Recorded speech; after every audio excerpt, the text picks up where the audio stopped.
Hi, my name is Quinn Rausch. I'm a postdoctoral fellow in the Department of Clinical Studies at the Ontario Veterinary College, and I'm going to be sharing some data from a survey and some data mining that we've been doing of organizations in Canada to characterize the access to animal healthcare landscape in Canada. So I hope you enjoy, and please let me know if you have any questions.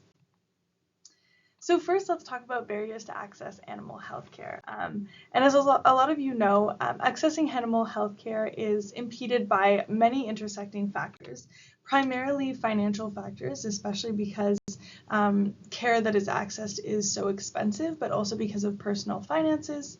And depending on the care you need, this can range hugely. Geographical barriers are also prominent, specifically if you live in a northern or rural community where you have to travel long distances to access veterinary care, or you live in a veterinary desert where there aren't any care practitioners in your area. But this can also include transportation barriers, like if you don't have access to a car or a pet carrier and those kinds of things. We also have cultural barriers and disability-related barriers that both intersect with geographical and financial barriers. And then we have other barriers that other people have discussed that depend on the specific context that you're talking about. Now, when we're talking about these barriers, this comes from literature all over the world, but primarily in the United States. There's some information in Canada, but there's not a ton of understanding of who's working in this access to care space in Canada and what specifically is going on, and whether or not we have similar barriers, if there are more or additional barriers that are coming up in Canada. So we set out to find out how access to care is being defined and addressed in Canada. Who is doing what, where, and with which communities in Canada, what the key access to care barriers are, as well as the needs and opportunities in this space, and what the experiences and outcomes of existing access to care models are. So how are these people experiencing accessing care in these models, and can it be improved in any way? So that's kind of what my project set out to do, and today I'll be presenting one small beginning project of that, with the focus of establishing a network of key players to characterize the access to care landscape in Canada.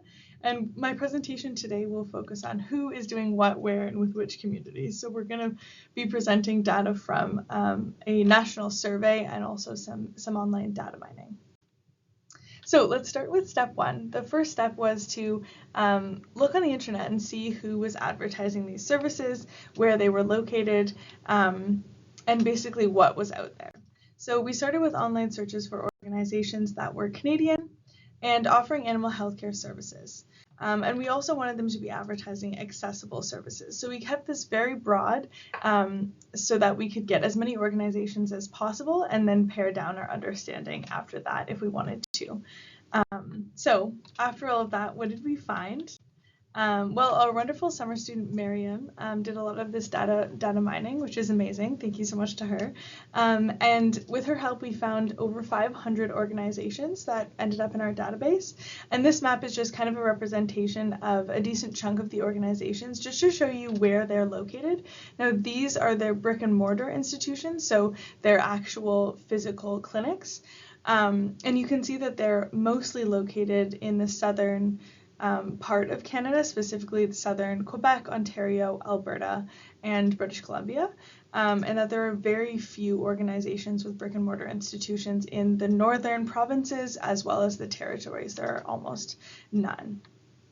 So now that we've kind of got an understanding of where some of these organizations are, we wanted to get more information. So we needed more information from these organizations about who they're providing services to, what specific services they're providing, what tools they're using to increase access to care. And we did this through an organizational survey. So you can see on the right, this is kind of an example of what it looks like on a phone, but you could also fill it out on a laptop. And basically it was a 15 to 20 minute survey asking the organizations what they thought their main barriers to access care were, what their catchment area was, so the place in which they serve clients, so whether that was their brick and mortar institution or if they had a mobile clinic or pop-up clinics, like including those as well, which communities they typically serve, what services they offer and how, what tools they use to mitigate different barriers to access veterinary care, and if they have any program evaluation, so whether or not they collect any metrics or data on the impact of their program at all. Now, to recruit organizations for this, our first step was to email the organizations from our data mining that I just presented to you. So through the data mining, we collected a few basic things as well as the email or phone number if they were available online. So we used that to distribute the recruitment information for this survey. And if there were organizations that didn't have an online email but they had a phone number, I would call those organizations and ask them if they were interested in participating. And I also emailed veterinary and shelter groups and regulatory bodies to send it out to any of their memberships in various provinces or territories as well as nationally. So that really helped get the word out to other organizations that may not have made it onto the data mining sheet. And thirdly, we posted it on social media. So we posted it on Twitter, on LinkedIn, on Facebook, on Instagram, and we used that to kind of use snowball sampling to get as many other organizations recruited as possible. So what did we find? Overall, we had 97 organizations that filled out the survey and met all the inclusion criteria. And here's kind of the breakdown of the organizations. You see the vast majority of them are in Ontario, 45%, a significant percentage in British Columbia and in Quebec. And then you can also see that there's actually 8% that serve, 8%, 3%, and 5% that serve the territories. And we'll talk about what that means later and whether or not that's actual organizations with a brick and mortar up there that we missed during the initial data mining, or if these are pop-up clinics, and perhaps what the challenges are for those. So the average was 1.38 provinces or territories served per organization, which just means that primarily organizations are serving a little over one province or territory per organization. So usually they're local, and this probably means that there are some organizations that serve one province and also a second province with pop-up clinics. There were also some organizations that served all of Canada using telemedicine or various different provinces with different brick and mortars, like large veterinary corporations and stuff like that. So what was our organizational purpose? We split this into not-for-profit, for-profit, educational institute, and municipal or governmental service. So not-for-profit was the majority of our organizations, and this is kind of spay and neuter programs and shelters, those kinds of organizations. We also had a significant percentage of for-profit clinics participate. Educational institutes would be veterinary schools that offer subsidized services paired with training of veterinary students typically. So the University of Guelph, Ontario Veterinary College does that. The University of Calgary and Montreal also do that. And then municipal or governmental service was like animal control in a certain area or a federally run organization for funding. And what kind of species were they servicing? So primarily cats and dogs, which makes sense. A lot of these clinics and the majority of pets are cats and dogs. More cats than dogs, though, as you can see.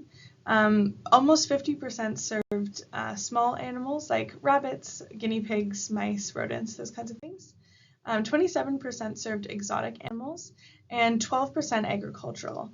So you can see this also kind of exemplifies perhaps the extended access to care barriers for agricultural animals due to this species, as well as probably rural, large distance to veterinary clinics, need a mobile unit, those kinds of things.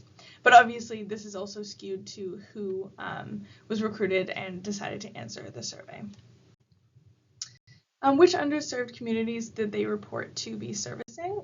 So 66% said they served low-income communities, 51% said they served Indigenous communities, 47% rural, 45% unhoused, and 31% northern. And the average was 2.36 communities served per organization. So this means that primarily these organizations are serving more than one community at a time, whether that's different pop-up clinics in different areas or a central hub where they are assuming that they are serving low income and unhoused, if that makes sense. the interesting thing about this that hopefully we'll get to understand as we go through some of the qualitative data later is whether or not they're actually being specific to the communities that they're serving at different times, because all communities are going to have different requirements or different needs, and hopefully there's stakeholder engagement there. The relative importance of organizational priorities. So we also asked them what their primary goals were as an organization and to rank them from 1 to 6. So these ranks that I'm giving below, like 4.45, are the average rank that goal got over all of the organizations. So the highest one was to improve animal welfare with an average score of 4.45. There were a large amount of organizations that did place this as the number 1 goal, or 6 is the highest, so the number 6 goal. And a lot also scored it high, even if it wasn't the number 1. So help with pets was the second priority. Control animal populations was 3rd, prevent zoonotic disease was 4th, and then promote One Health was the lowest priority. There were also some that wrote in an additional one that varied in terms of the goal of the specific organization.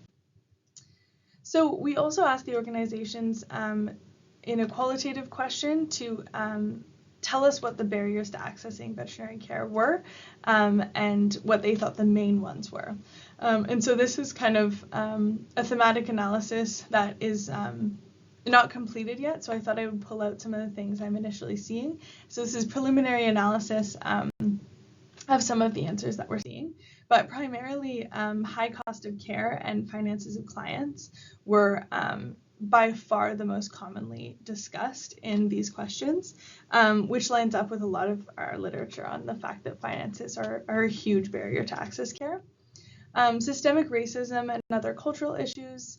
Veterinary staff shortages came up a lot, which makes sense because it's coming from the veterinary perspective, which obviously this impedes their ability to provide more care. Large distances to care, so this is either emergency clinics or regular clinics. Unmitigated disabilities, so people who need certain things at a clinic or lack of ability to access the clinic because of a disability. Limited hours or days of operation, specifically if they're coming from a far distance away, having small hours of operation make it challenging to access. Lack of knowledge about what organizations are around to provide care or what their pet might need in terms of care. Language barriers, access to transportation, no vets taking new clients. So even if there are vets located in their area, there's a lot of vets because of the veterinary staff shortage that aren't taking new clients, and this can be challenging. Poor previous experiences with veterinary professionals or accessing care. This can either be with their own healthcare professionals or for their pet. And a lack of trust, which kind of goes along with poor previous experiences. A lack of trust of veterinary professionals came up as a huge concern as well. So in general, now that we've gone over kind of some of the barriers that they've identified, I'm going to present to you some of the tools that organizations reported to use in order to mitigate different access to care barriers. So I've split it up into financial, geographical, cultural, and disability-related barriers. So tools used to mitigate financial barriers.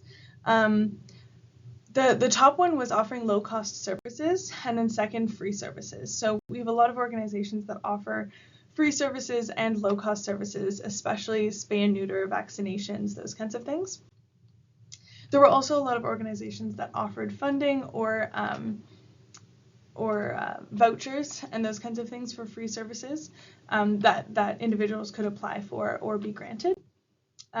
Providing spectrum of care also came up hugely, specifically in for-profit clinics, which is just a way of providing care where all of the options are presented, typically in a value matrix to show the client all of the options available, all the pros and cons, including the financial and animal welfare implications, and working together with the client to find a solution that worked well for them, their pet, and the situation.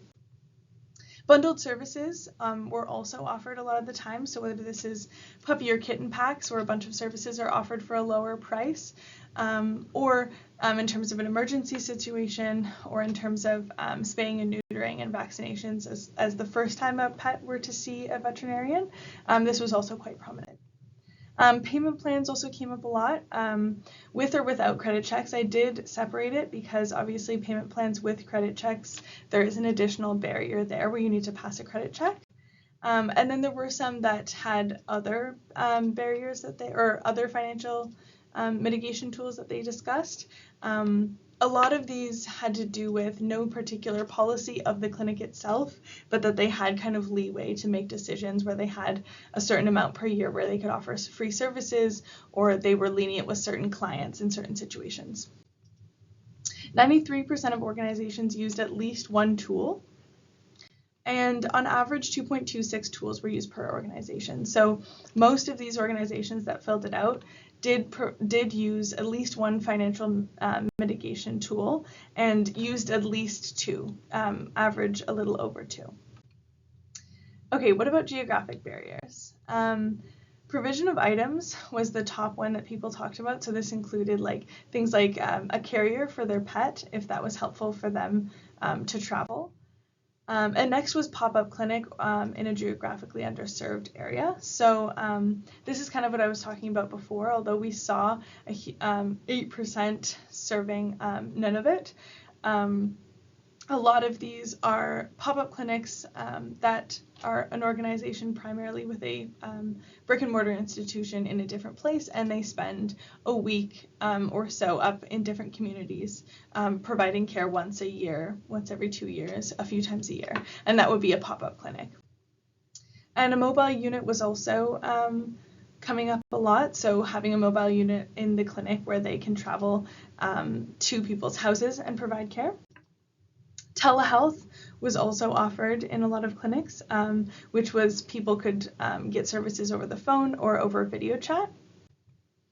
Transportation programs, so assisting people in getting to the clinic with either money for taxis or bus systems or those kinds of things.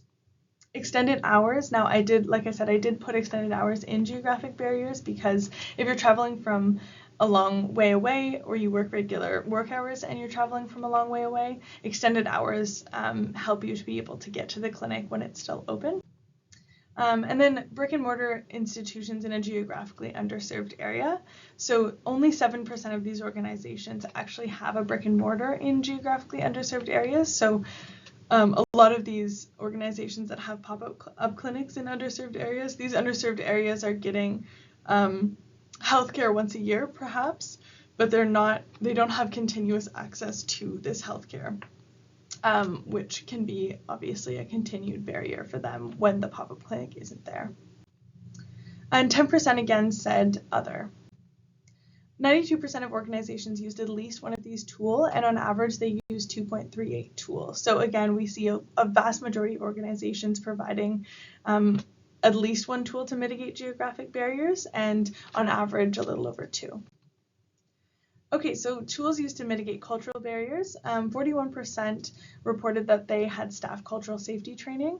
An additional question that we would love to discuss with some of the organizations is what this cultural safety training looked like, what it entailed, and whether or not it was created or specifically targeted to some of the communities that they work with, or whether it was more broad.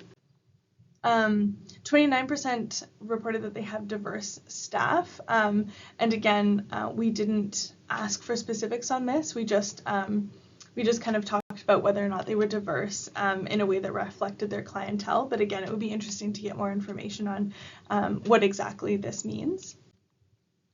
Providing services in multiple different languages, specifically languages that weren't the primary language in that area. And other, so people also reported some other things that they thought mitigated cultural barriers. 61% of organizations used at least one of these tools, and a little under one was the average per organization. So a lot less organizations are mitigating cultural barriers, which of course probably compounds on some other barriers that are happening. So it's interesting to point out. And tools used to mitigate disability-related barriers. So again, 40% said they had staff training on equity and inclusion of disabled folks, and 40% said they had a physically accessible clinic. 4% said they had assistive technology. So assistive technology is basically any technology that assists in the mitigation of a disability. And 1% said they had American Sign Language interpretation. 10% said other, and some of this other included things that we put into geographic mitigation, but because certain physical disabilities make it really hard to travel and have transport, some of the geographic related barriers did also kind of fall into disability related barriers and mitigation of that, like having a mobile clinic and going to people's houses would also mitigate barriers for their disability if that disability made it difficult for them to leave and come to the clinic physically. And again, around 61% of organizations used at least one of these tools, and on average a little less than one per organization. So similar to the culturally related barriers, significantly less than financial and geographic, and just under one of these were used, primarily staff training and physically accessible clinics. So in summary, these are just kind of some of the points that I pulled out, but there's a lot of information here and a lot more to come. So please let me know if you have any other questions or other points that you thought were interesting. I'm going to put my email on the next slide, but increasing animal welfare is the most prominent goal in terms of looking at how these organizations are prioritizing their goals. For-profit and not-for-profit organizations are both very prominent in this access to care space, which is great to hear because the more the merrier, and it's really important to have collaboration between these two groups. So hopefully this can lead to some communal learning and understanding of how we can both work together. Barriers recognized by the organization seem to align with current literature. So a lot of the barriers that were reported in that qualitative question that I kind of discussed the preliminary analysis for were already barriers that were kind of identified in other literature forms. So they seem to be similar from the organizational perspective, and it would be interesting to talk to some of the community members to see if they have similar perspectives on the barriers. And then also financial and geographic barriers are more commonly addressed than cultural and disability related barriers. In conclusion, this is kind of answering the who is doing what, where, and with which communities, and some future work with some focus groups of people in these organizations, as well as developing an evaluation tool for some of these organizations will hopefully address some of these other questions.